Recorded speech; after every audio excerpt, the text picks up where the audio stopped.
Hi, and welcome back to On Track Tips. My name is Jason Weiser, and you're listening to Get On Track, Stay On Track. And we're helping your small business one expert at a time. And this week, our expert is Denise Wakeman. 18 years online helping small business owners, authors, bloggers understand how to use online tools to gain visibility in their marketing. She's been quoted in Wall Street Journal, Huffington Post, Fast Company Online. I mean, tons of articles, online, offline, and there's a reason for that. She's that good, right? So that's why we brought Denise onto the show to tackle this subject, the subject of business transition, right? How do we go from being an other employed to being a bootstrapping company, kind of an entrepreneur's journey, if you will. So I want to welcome Denise Wakeman to the show. Hello, hello, hello. Hi, Jason. I'm excited to be here because this is a little bit different than what I normally talk about. So it's exciting to have a new conversation. Awesome. I said to Denise in the pre-show, I said I'm going to get you a little bit out of your comfort zone, but I figure 18 years, you're an expert, you got it. I'm not too worried about it. If I can't answer it, I'll just say, hey, you answer it, dude. Awesome. Okay, so before we get started, and in the context of this discussion, we had something going on at On Track Tips, and I really feel like I owe the On Track Tips listener a confession, some transparency, and I also want to make an announcement. The announcement is that this show is being sponsored by Web Search Social Podcast, the incredible Ralph M. and Carol Lynn Riviera. And the confession is this. It's that, you would ask me, well, why are you sending traffic marketing for somebody else's podcast when they're really in the exact same niche? Confession. Because On Track Tips listener, I want to say thank you for all that you've done to help me get this business get to where it is. But the reality is our relationship began on this promise that you were going to get content week after week, a podcast show week after week, and I haven't been able to fulfill my promise. And for that, I'm sorry. We ran into a scaling issue, something that we're going to talk about here with Denise in a little while. And so I have a responsibility to you, the listener, to give you an opportunity to say, okay, well, where are we supposed to get this incredible content from? You're in great hands if you head on over to Web Search Social, Ralph and Carol Lynn Riviera, incredible podcast. In fact, the only podcast that I think really is consistent has the same marketing doctrine, if that's a word, the same marketing doctrine that we have here at On Track Tips. That's enough of the promo. Ralph M. Carolyn, we love you. And hey, folks, I want you to, after you go and listen, come back here and say, okay, you're forgiven, right? Because you'll see why after you go and listen to their show. All right, Denise, let's jump into the show here. Scaling, small business, transition. Probably the best place to start would be something like, let's define, for the sake of this discussion, let's define, we know what other employed is, working 9 to 5, full-time job, etc., to self-employed, we get that. But self-employed to bootstrapping, let's just real quickly kind of identify, let's differentiate those two for the sake of this discussion. Okay, so self-employed to bootstrapping, I kind of put them together a little bit because when you make that transition from being other employed, having a job, as I say it, somebody got a little offended at me the other day when I said that in a conversation, but you are bootstrapping when you're self-employed, but self-employed can also, many people look at it as being about maybe a freelancer. So maybe you don't have a formal business entity, but you're doing freelance work. Whereas maybe bootstrapping is taking the next step. That's like, okay, now I'm going to formalize my business. I'm going to get a business checking account, business credit card, that kind of thing. So that's kind of where I see it, and I see it kind of blend together. Mm-hmm. How about you? Well, yeah, no, I like I said in the pre-show, I think that there's two really distinct events that happen in the life of an entrepreneur. Mm-hmm. One is the day that you quit working for job and start working for yourself, and the second is when you stop working for yourself and you start building a business. And the reason, like the two things, there are three things that I see that are a little bit different between those two. One would be trading hours for dollars, which isn't a bad thing; it just is. The other one would be a scalability, issue. I'm no longer just me in my office, accountable to me, but now I have taken on staff or outsourcers, like you said. And then the third one would be exit plan, right? I don't know. As a small business owner, that's at some point I want to be able to sell this or I want to be able to get away from this.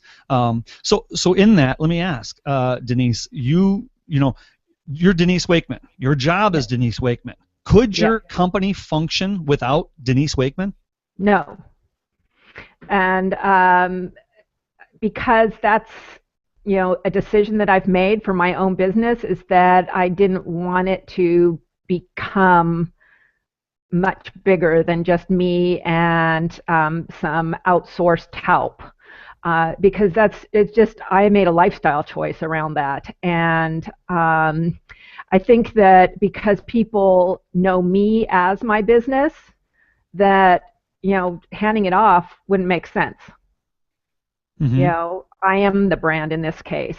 So, in a way, we have, you and I are different points along the spectrum, because I am a solo business. I have a business. I have an LLC. I have business checking account. I have insurance, all that stuff. I am a business.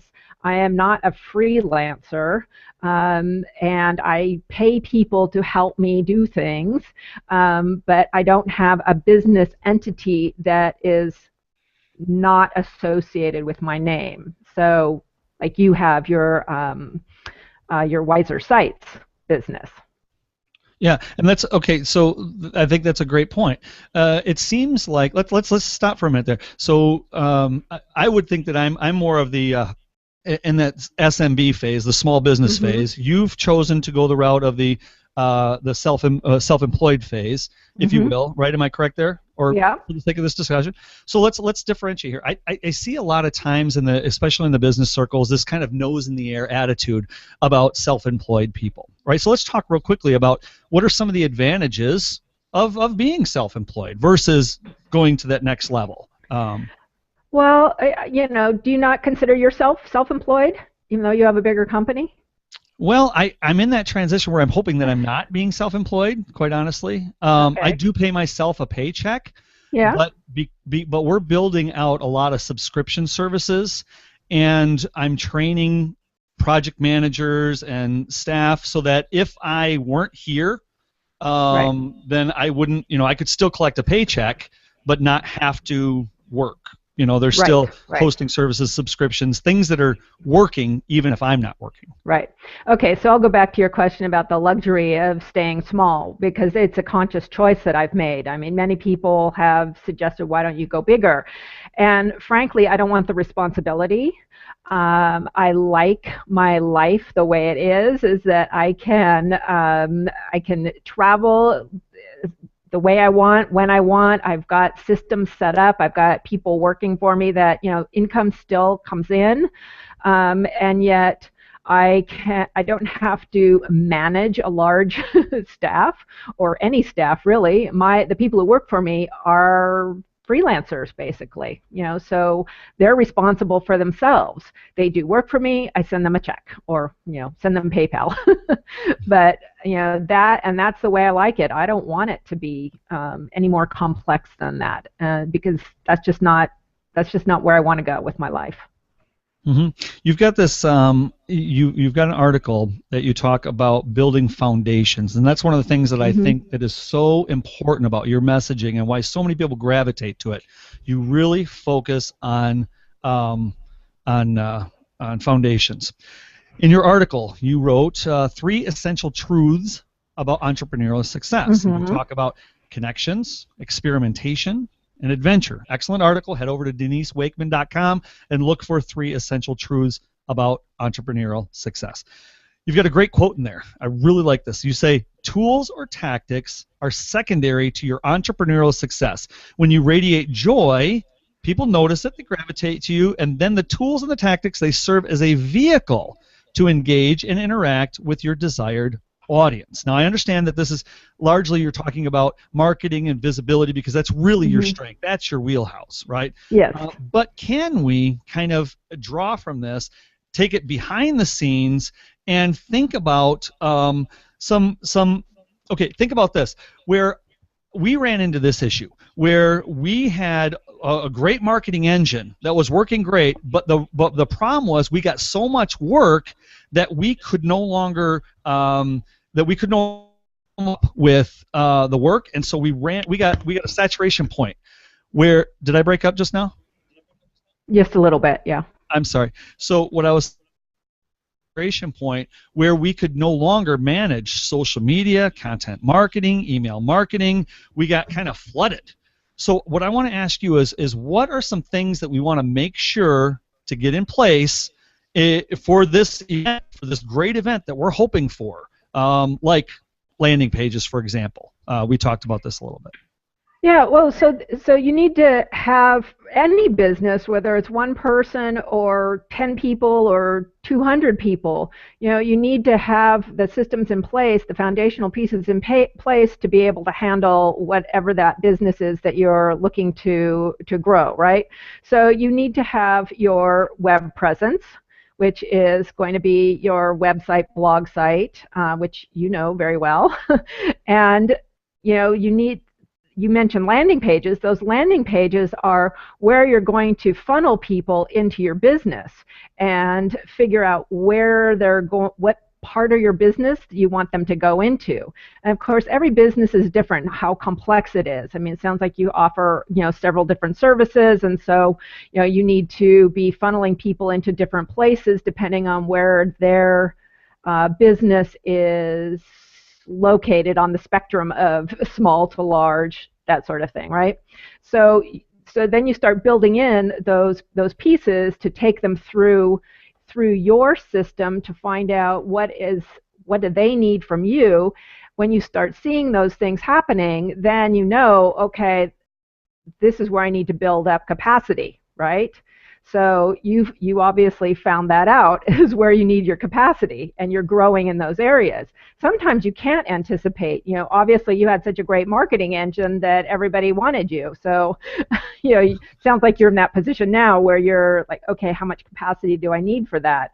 And you're switching things out into a more subscription-based business, which I think is a smart move because that creates that ongoing income, that passive, if you will, or residual income, is more the proper word. And I think that no matter whether you're a 10-person business, you can build those systems into place. So for me, I really love the one-on-one work that I do with people, and so I always want, and that's, you could say, is trading dollars for hours, although it's more I guess it is kind of, but I can also have other streams that are putting people into more residual programs too. And that is often what I talk about with clients, is where can you automate content or product with people so that you can grow your income. Because just because I don't want to have a big gigantic business with lots of employees doesn't mean I don't want a big income. So it's seeing where you can do that. Well, let's talk about that. I had an interview with Neil Schaefer, and he had a quote that I thought was just brilliant. He said, "People don't scale." And then he went on to talk about how no matter how much I charge per hour, even if I have Coca-Cola and Red Bull as my social media consulting clients, there's going to come a point where I'm going to get saturated. No matter how much I raise my rates, no matter how many hours I work in a week, there is a cap. There's a limit that I'm going to reach. And he then went on to say, if I had it all to do over again, which I asked him, I said, well, what would you do different? He said, I would go back and I would do more automation, and I would do more developing products and services that could then be, like informatics or marketing. Talk to us about what would you tell somebody that feels like, man, if I'm hitting that point of saturation, what can I do? How can I get out of this? Maybe I'm not charging enough. Maybe I'm not, what are some things you can do to prevent that saturation? Well, certainly one of the places to start is if you are trading dollars for hours, that you can start raising your rates. That's a natural step, because then you're going to be filtering out the people who can't afford your time, and you'll be working with fewer people for more money. Let's say, that's often a goal for my clients, is like, I need to make more money, but I don't want to work with more people, so you've got to raise your rates, right? The next place is product development, and it's scalable based on whether you're one person or a bunch of people in a company. Like, what's the product that is going to continue to bring in income that also isn't going to require tons of your time. So there's time to develop it, right? And this is a challenge if you're in the marketing space or social media space, because it changes all the time. Like, way back in the day, I had blogging products. When blogging just was starting in 2004, 2005, I created a blogging program. Well, blogging has changed so dramatically in 10 years. I mean, after a year or two, I couldn't keep up with it. And I just said, the heck with that. I'm not going to, do blogging products anymore because I'm updating all the time. So it's looking for some more of the evergreen content that you can automate, not the tactical stuff. So you can sell more people into evergreen products and then offer at higher fees the personal touch. Yeah. So for those of you that are just joining us, you're listening to Get on Track, Stay on Track. And we're helping your small business one expert at a time. This week, our expert is Denise Wakeman, 18 years online consulting and coaching small businesses just like you. And our sponsor for today is Social Podcast, Ralph Riviera and Carol Lynn Riviera. So we want to give a shout out for them and a big thanks. We're talking about that transition, business transition, going from being other employed to self-employed and self-employed to building a business, and some of the points and things to consider in these. Denise, you're a mentor, a coach. In fact, you have a product called the VIP Mentoring Program. Mm-hmm. And so I'd be curious to know, first tell us just very quickly, what does that program look like? And then I want to ask you a couple things about that. Well, it's a one-on-one consulting program, basically, and it starts with a intensive strategy meeting over 2 to 3 hours, and then followed up with calls and email over the course of however many months we decide to work together. It's usually a minimum of 6 months, but sometimes shorter, depending on what people need.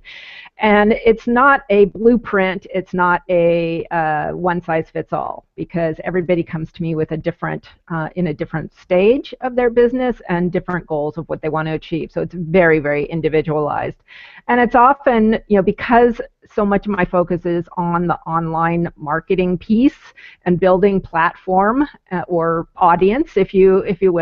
Platform is kind of the author speak, because I do work with authors, but it's about putting together those pieces of how do you build your audience on the web so that you do get those opportunities. I mean, that's where you have to start, because if you don't have that place where people can go and find you, and that you're developing content for, and just building that presence, then it's like you're invisible, and it's very hard to grow your business from wherever you are.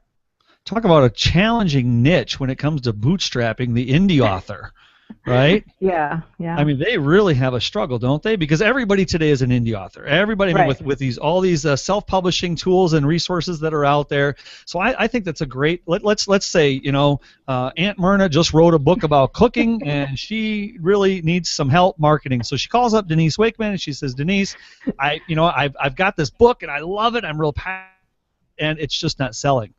What am I doing wrong? What might that conversation look like in the context of that conversation would say, well, you should have started 6 months ago. No, that's the ideal, though, is for any audience building, for any kind of project, whether it's a podcast or a book or a product, a new service, is starting that audience building at way before you get to that final product, because you need the audience to buy your thing, whatever that thing is. So I really encourage people to reach out before they get the final product. So, but if you already have that product, then what do you need to do?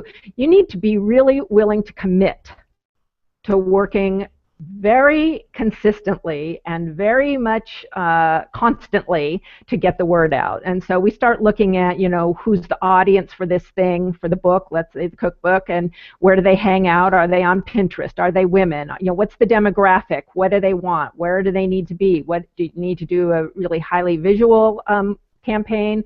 Or is your audience on Twitter? Is it on LinkedIn? For B2B, that sort of thing. So looking at what's that message, where are those people hanging out, and then focusing our energy on creating the content as well as just your presence around becoming the go-to person for that niche thing. So it's also curating content and just building those relationships. That's where the connection piece comes in.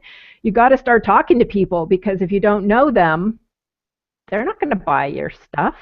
No, I mean, at this point, people buy from people they know, like, and trust. Right. But and there's so many opportunities that why would you buy a cookbook from somebody you have no idea who they are versus somebody that you've you've shared recipes with on Facebook. Okay, so unfortunately she didn't build her audience. Now she Right. has this. Now she's going to be like, okay, I've got to find it. So you're talking about doing some mining, doing some research, if you will.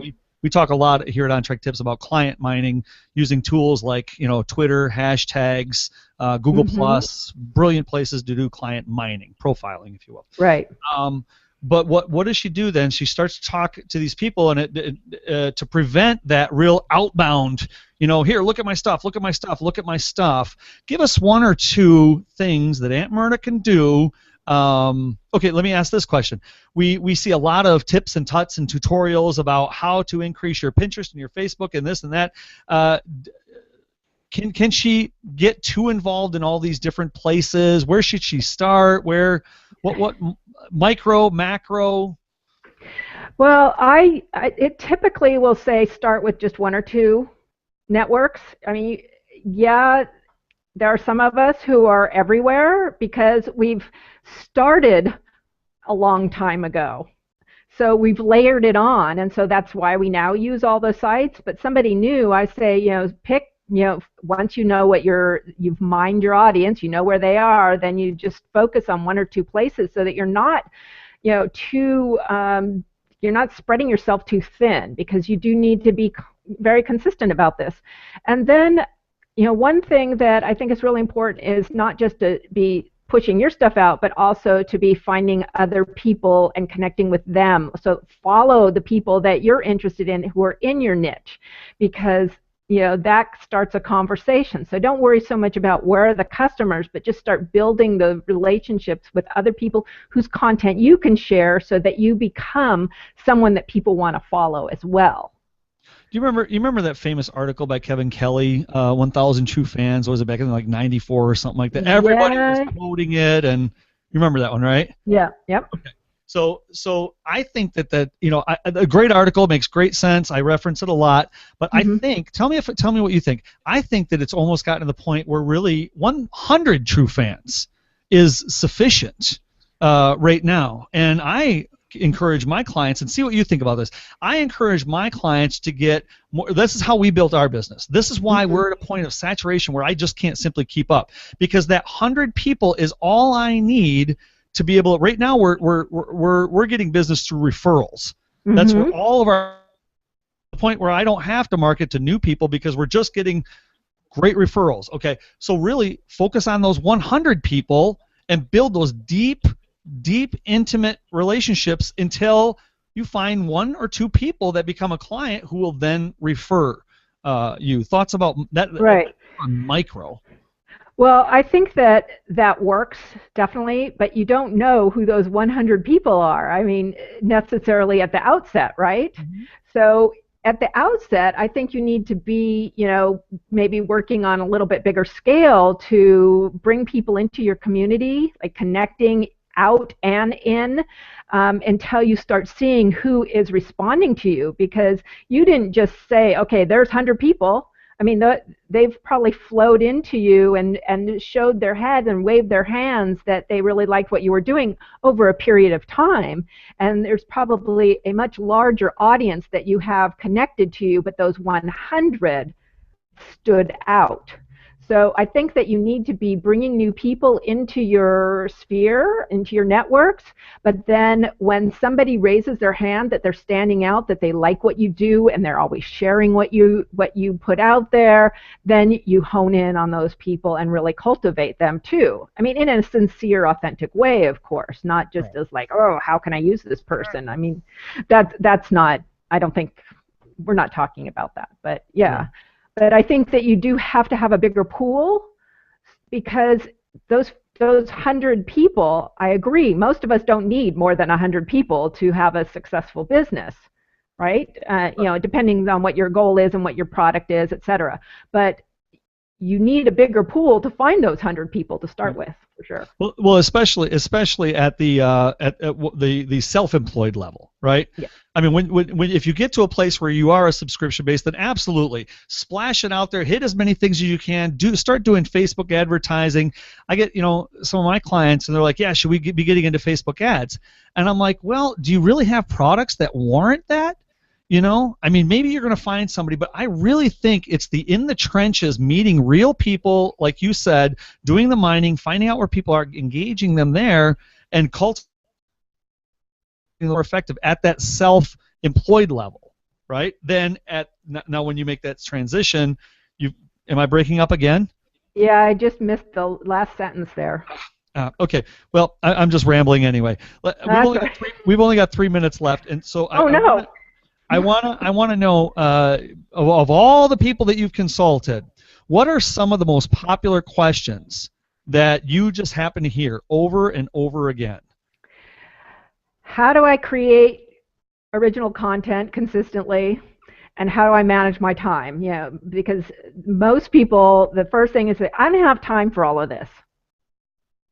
And that's a huge issue for lots of people. But my response is usually, well, do you have time to have a business? Because you have to be out there on some level, whether you're saturated or you're not saturated. Things can change, and you still have to have some kind of marketing engine going, even if it's at a low level. You need to have it, because things change all the time. And if you can't make time for that, then I can be kind of brutal and say, well, like, how serious are you about this, your business or your book or your whatever? Because if you're not willing to put in the time, why are you expecting people to do anything, to buy it or hire you? Well, and on the point of time, being efficient with our time, meaning that like one thing that we found is that we were spending just too much time on social media, and it was very effective. That's why we are doing what we're doing right now. We have built a wonderful audience. We really did a great job there. But then I started to realize that it was taking more time away from our clients, and so we have this kind of new mantra that if you don't have, I think I said it already, but if you don't have enough time to service your clients, you don't have enough time for marketing. And so find that balance there. Find out, when you get to that saturation point, find ways that you can reinvent your business and take that curve, so that you can move to the next level. Right. Well, and that's, it's a constant evolution of what happens in a business and what you need to be focused on, in my experience. I can't believe it. Our time is up, Denise, and I'm so bummed out because I just have so much more I'd love to ask you. It just goes so quick, doesn't it? It does. I can't believe it. There's so many things that we talked about beforehand that we haven't addressed. I know. Well, I want to give you an opportunity. Where can people find, other than DeniseWakeman.com, what's the best place for people to get in touch with you? Well, you can go to mentorwithdenise.com and find out more about my mentoring program. And also, I have a monthly Hangout on Air show called Adventures in Visibility, and we talk specifically about these issues about building your presence on the web. And I talk to lots of fabulous experts, which you were one of them too, around your podcast. And that's a great place to just sort of start getting to know what I'm about and where my passions are. And I want our On-Track Tips listeners to understand this very clearly. Denise, in my opinion, what I love so much about her is the way that she does her marketing. She is literally, when I was on her show, I couldn't go anywhere without seeing this pop up, her event pop up. I mean, watch her, watch what she's doing, see how she's doing it, integrating it, and cross-platforming. She's really a genius at this. Go and look for Thank you. Denise Wakeman, DeniseWakeman.com. You're listening to Get on Track, Stay on Track, and we are helping your small business one expert at a time. If you want to keep in touch with us, head on over to OnTrackTips.com. Look for that big red button and push it. And come on over and let us know what's something that you're struggling with in your business, and we're going to see what we can do to strike up a conversation, build a relationship, and, well, see where it goes from there. So I want to say thank you to all of our On Track Tips listeners. I want to thank you, Denise, for stopping by, and we're signing off. So we'll see you around next time. Bye for now. Thank you, Jason.